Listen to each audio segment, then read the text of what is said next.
Alright guys, this is my 2008 Suzuki LTR 450.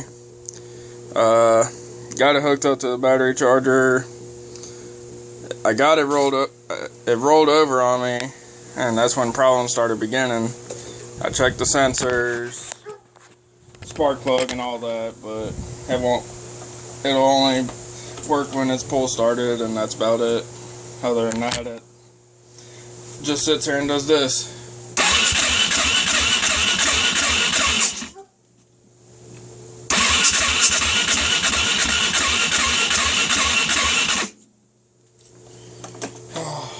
So if y'all got any ideas, let me know. If y'all know how much valve adjustment is, let me know too. Alright, thanks.